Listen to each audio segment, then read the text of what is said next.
The debate on gambling continues. The National Progressive Institute held a national discussion last evening at the S.E. McPherson Junior High School on the question, should gambling be legalized in the Bahamas? A small number of interested persons expressed their views on the topic. I believe that if you can bring gambling, bring it on hold, don't bring pot. I am a proponent for number houses being legalized, but I am an opponent of Bahamians being allowed to gamble in the casinos. And regardless of whatever form of gambling takes place in our country, what the first steps, before it happens, I need to make sure that there's an educational component, that people understand what gambling is and all the components and factors that come along with it.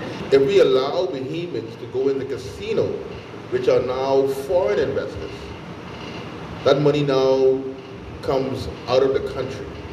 And I don't think it benefits us as much. Now, gambling operators have made it quite clear that their businesses have boosted the economy. The group believes it's even lowered the unemployment numbers.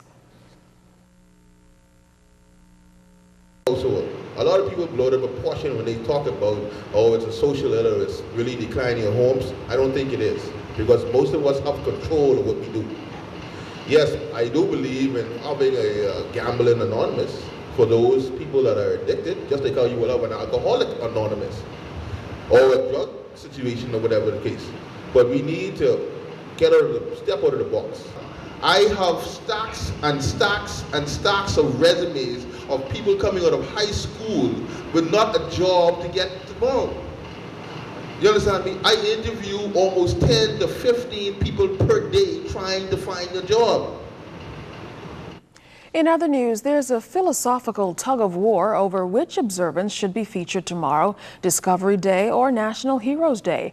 After decades of celebrating October 12th as the Discovery Day holiday, tomorrow has been declared as National Heroes Day. Members of the National Heroes Committee read the proclamation from Prime Minister Perry Christie yesterday in Rosin Square, establishing the special day to recognize noble sons and daughters. However, members of the Bahamas and Prophecy Group are in opposition to renaming the holiday as National Heroes Day, and President Micklin Seymour is renewing the organization's call for Discovery Day to remain on the calendar. While we endorse and support the celebration of our national heroes, the time or month in which the government seek to do it is ill-advised. If we are serious about honoring the national heroes, then we ought to give the Bahamian people a new and fresh holiday at a more suitable and appropriate time of the year to do so. To change National or Discovery Day to National Hero Day, we believe is tantamount to an attempt to rewrite the history of our country. You don't preserve history and at the same time change it or rewrite it. Now, instead, Bahamas in Prophecy is of the view that the National Heroes holiday should be celebrated during majority rule. But President of the National Heroes Committee, Father Sebastian Campbell, disagrees. The Cultural Commission that was in place 2002 to 2007 advanced that that is a day that can stand on its own, and we ought not to lose its significance by attaching any other name to that. And let us observe that in progression from 1834 straight on up to the present day, independence would be included in that now as well.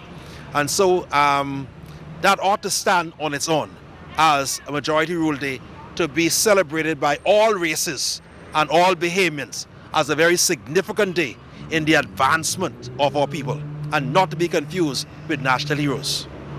Meantime, Father Campbell says beginning next year, the National Heroes Day holiday will be celebrated on the second Monday in October, allowing October 12th to be observed as Discovery Day. Less fortunate students will benefit from school uniforms free of charge thanks to the kind gesture of the National Council for Disability. This week, the council presented the uniforms to Social Services Minister Melanie Griffin.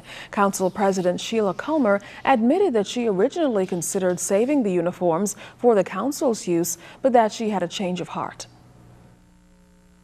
Now, to be honest with you, we were thinking of selling these to see if we could make a few dollars. But after we heard of the dire need of so many of our youngsters in this country who were having difficulties getting their uniforms and the rest of it, we thought, how can we help? And rather than a selfish mode in saying what else we could get for ourselves, we thought it would be fitting to present these uniforms to you. Well, Social Services Minister Melanie Griffin accepted the donation on behalf of the ministry.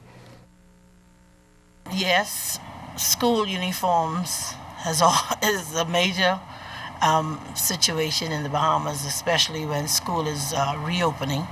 And I do declare that even right now, I'm certain that there are children in our community who can benefit from these uniforms.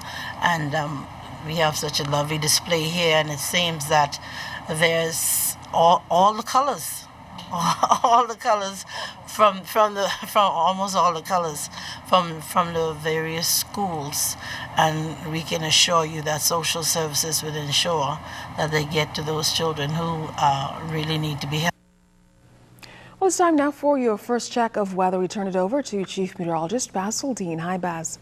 Hi, Keisha. The 16th named storm for the season formed in waters just to the north and east of the central Bahamas. For more on its intensity and movement, you stay tuned. It's all coming up later in the newscast. There's more news just after the break. Stay with us.